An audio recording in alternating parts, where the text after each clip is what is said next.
Trump news. Trump rejects New York hush money case unconstitutional gag order. In the New York hush money case involving former President Donald Trump, the defense team argued Monday against a limited gag order application, urging the judge to deny the request in the weeks leading up to trial.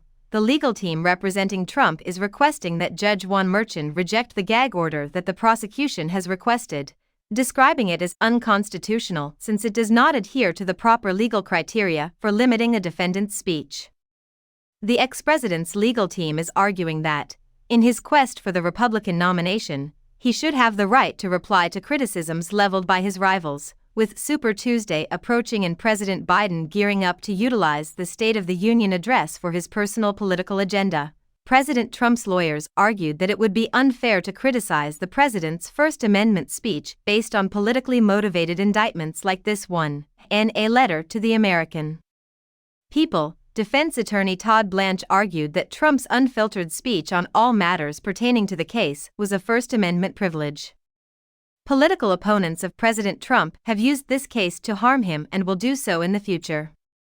Instead than hearing just one side of the argument, people should hear President Trump's unfiltered replies to those charges. There are 34 allegations against Trump for allegedly covering up hush money payments to adult film star Stormy Daniels by falsifying company records.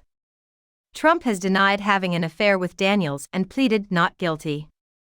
On March 25, the jury selection process will commence. To prevent Trump from publicly criticizing possible witnesses, court personnel, and prosecutors, Manhattan District Attorney Alvin Bragg submitted the request last week. Because of Trump's extensive history of making public and incendiary remarks, the prosecution decided to put a gag order on him.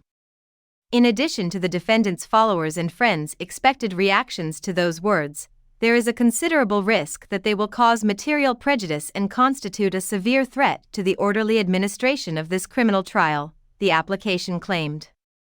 The goal wasn't to prevent Trump from talking about Bragg in particular. The legal team representing Trump argued in Monday's brief that speech that does not constitute incitement cannot be censored only because it has the potential to provoke violence or other disruptive activity, regardless of how predictable, or not, such reactions could be.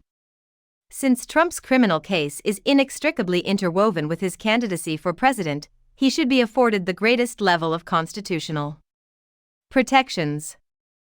As part of his criminal prosecution in New York, attorneys for former President Donald Trump argued that Trump should not be required to remain silent over allegations that he improperly altered documents pertaining to a hush money payment to adult film star Stormy Daniels, in response to a request for a gag order from Manhattan District Attorney Alvin Bragg's office. Trump's lawyers made the case in a court document on Monday. Bragg was allegedly trying to impose an unconstitutional speech restriction on Republican presidential frontrunner Trump, according to Trump's legal team. No matter how predictable or not those rowdy reactions might be, speech that falls short of incitement should not be censored just because it might inspire others to engage in violence or other disruptive behavior, the Trump team added.